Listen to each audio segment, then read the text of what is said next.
चांदनी एक खूबसूरत और इंटेलिजेंट लड़की थी। वह पढ़ने में तेज थी। वह बहुत सुंदर सुंदर चित्र बनाती थी। उसे बागवानी का भी बहुत शौक था। वह अपने छोटे भाई बहनों चंदन और मालिनी के साथ बड़े आराम से रहती थी। अचानक एक दिन एक दुर्घटना में उसके मम्मी पापा की मृत्यु हो गई। अब तीनों भाई बहन बेसहारा हो गए। थोड़े दिनों तक घर में रखे पैसों से काम चलता रहा। फिर रिश्तेदारों ने साथ दिया। उसके बाद फिर सब ने उनको छोड़ दिया। अब वो तीनों अकेले थे। चांदनी एक दिन परेशान होकर बोली, क्या करूं अब? सबसे हेल्प मांग कर देख चुकी हूँ। सब बहाना बना देते हैं और कोई भी हमारी बात को नहीं सुनता। मालिनी भी दुखी थी। वह बोली, दीदी, अब हम क्या करेंगे? हमारे घर में तो कुछ है भी नहीं, हम कहाँ से अपना खर्चा चलाएंगे? दीदी, अब हमारा क्या होगा? आज तो हमारे यहाँ खाने पीने के लिए कुछ भी नहीं है। हम ऐसे ही सो जाएंगे। कुछ न कुछ भगवान जरूर करेंगे। कोई न कोई रास्ता तो निकलेगा ही। उस रात सभी भाई बहन भूखे ही सो गए। इतनी गरीबी उन्होंने कभी नहीं देखी थी। अगले दिन चांदनी काम ढूंढने के लिए निकली। उसे कहीं भी कोई काम नहीं मिला। उनके पड़ोस में एक ब्यूटी पार्लर चलता था। उसे मिसेस रोमी चलाती थी। चांदनी की मम्मी जब जिंदा थी तो वह उस ब्यूटी पार्लर की रेगुलर कस्टमर हुआ करती थी।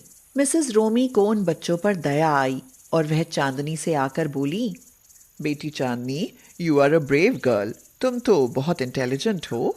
मेरे ब्यूटी पार्लर में आया करो, मैं तुम्हें मेहंदी लगाना सिखा दूंगी। तुम्हारी आर्ट अच्छी है, तुम्हें बहुत जल्दी मेहंदी लगानी आ जाएगी। उससे तुम्हें रुपए मिला करेंगे। तुम लोगों की मदद हो जाएगी। यह सुनकर चांदनी खुश हो गई। उसने अभी तक अपने भाई बहनों की पढ़ाई को रुकने नहीं दिया था। जैसे तैसे मामला चल रहा था। अब वह ब्यूटी पार्लर में जाने लगी। उसने बहुत जल्दी मेहंदी लगानी सीख ली। उस पार्लर में और भी लड़कियां काम करती थीं, लेकिन चांदनी का दिमाग बहुत क्रिएटिव था। वह नए नए डिजाइन इजाद करती थी और अलग हटकर मेहंदी लगाती थी, जिससे वह बहुत जल्दी फेमस हो गई। मिसेस रोमी उससे बोली, जब से तुम हमारे पार्लर में मेहंदी लगाने लगी हो, तब से हमारे यहाँ मेहंदी लगवाने वालों की संख्या बढ़ गई है। अब बहुत सारे लोग मेहंदी लगवाने आते हैं। मैं जानती हूँ यह सब तुम्हारे कारण है। इसलिए अब मैं तुम्हें मंथली सैलरी के अलावा हर मेहंदी के कस्टमर पर कमीशन भी दिया करूँगी। यह बात सुनकर चांदनी बहुत खुश हो गई। उसने कहा, आप बहुत अच्छी हो आंटी, और मेरा कितना ख्याल रखती हो। तुम्हारी वजह से मेरे पार्लर में इनकम बढ़ रही है, इसलिए यह मेरा फर्ज बनता है। उसी पार्लर में सोनिया नाम की लड़की भी काम करती थी। चांदनी के आने से पहले मेहंदी लगाने का काम उसी का फेमस था, लेकिन चांदनी के आने के बाद अब उसे कोई पूछता ही नहीं था। इस बात से वह चांदनी से मन ही मन में बहुत जलती थी। उसने जब मिसेस रोमी को चांदनी से बात करते सुना तो वह बहुत नाराज हो गई और मन ही मन में बोली, यह मिसेस रोमी बहुत खुर्राट बुढ़िया है और बहुत चालाक है। पहले ये मीठी मीठी बातें मुझसे किया करती थी, अब ये बातें चांदनी से करती है। ये बहुत मतलबी है। मुझको तो कोई पूछता ही नहीं। अब देखो मैं क्या करती हूँ। चांदनी को इसके बाद कोई नहीं पूछेगा। शादियों का सीजन चल रहा था।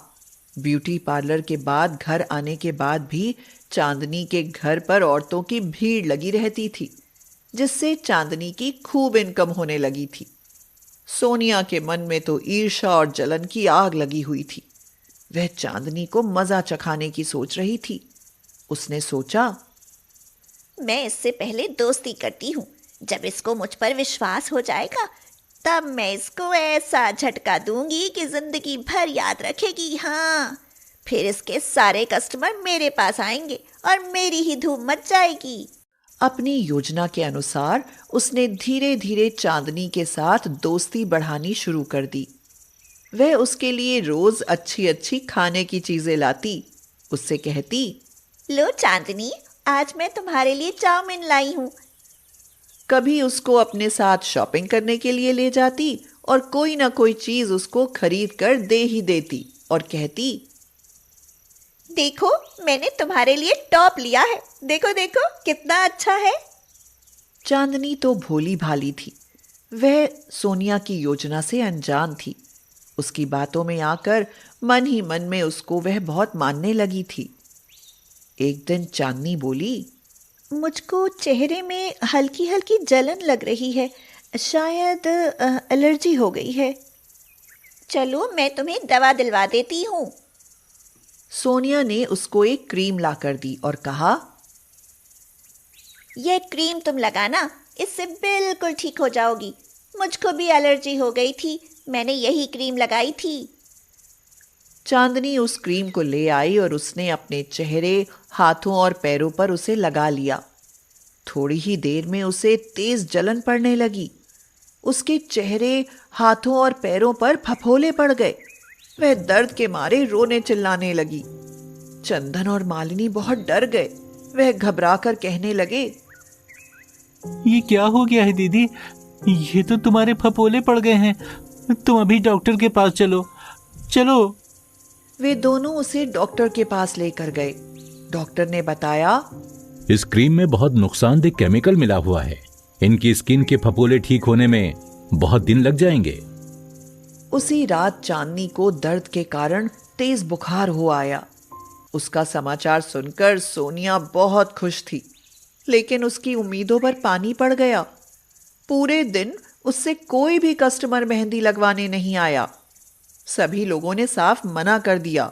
उन्होंने कहा, चांदनी के अलावा हम किसी से भी मेहंदी नहीं लगवाएंगे। इसको तो बिल्कुल ही मेहंदी लगाना नहीं आता। दूसरा झटका सोनिया को और भी लगा जब मिसेस रोमी ने उससे आकर कहा, तुम मेरे ब्यूटी पार्लर से निकल जाओ, अब तुम यहाँ काम नहीं कर सकती। मुझे एक लड़की ने बताया है कि तुमने नुकसानदायक केमिकल मिलाकर क्रीम चांदनी को दी थी, जिससे उसके फफोले उभर आए हैं। अपमानित होकर सोनिया घर आ गई। अब उसके पास कोई काम नहीं था। तभी उसने देखा कि उसके पास औरतों की भीड़ आ रही है। उसे यह देखकर आश्चर्य हुआ। औरतों ने कहा, हम चांदनी के पास गए थे, उसकी तबीयत खराब थी और उसने कहा कि तुम लोग जाकर सोनिया से मेहंदी लगवा लो। वो अब बहुत अच्छी मेहंदी लगाना सीख गई है, वहां से तुम निराश नहीं होगी, इसलिए हम यहाँ आ गए। ऐसी बात सुनकर सोनिया की आंखों से आंसू निकल आए। वह सोचने लगी, मैं कितनी नीच हूँ। मैंने चांदनी का कितना बड़ा नुकसान कर दिया, और चांदनी दिल की कितनी अच्छी है कि वह इतनी परेशानी में पड़ी है, फिर भी उसे मुझसे जलन नहीं होती, और उसने तो अपने सारे कस्टमर मेरे पास भेज दिए। उसके दिल में बहुत बड़ा पछतावा था। वह मन ही मन में भगवान से मनाने लगी और कहने लगी, भगवान जल्दी से जल्दी चांदनी को ठीक कर दो। वह दिन रात औरतों की मेहंदी लगाती थी और उनसे जो भी पैसे मिलते वह ले जाकर चांदनी को दे देती। उसने चांदनी की अच्छी से अच्छी दवा करवाई, जिससे वह जल्दी ही ठीक हो गई। सोनिया के मन में इतना पछतावा था कि उससे रहा नहीं गया। उसने चांदनी से कहा, चांदनी, मैंने तुम्हारे साथ धोखा किया, तुम्हें केमिकल मिली हुई क्रीम लगाने को दी, जिससे तुम्हारा यह हाल हुआ। प्लीज मुझे माफ कर दो। चांदनी ने उसको माफ कर दिया, उसको गले से लगा लिया। अब सोनिया चांदनी की सच्ची दोस्त बन गई थी। दोनों ने मिलकर अपना एक अलग ब्यूटी पार्लर खोल लिया। थोड़े ही दिनों में उनका ब्यूटी पार्लर फेमस हो गया और मेहंदी लगवाने वालों की तगड़ी भीड़ लगने लगी, जिसकी बदौलत उनके यहाँ पैसों की बारिश होने लगी।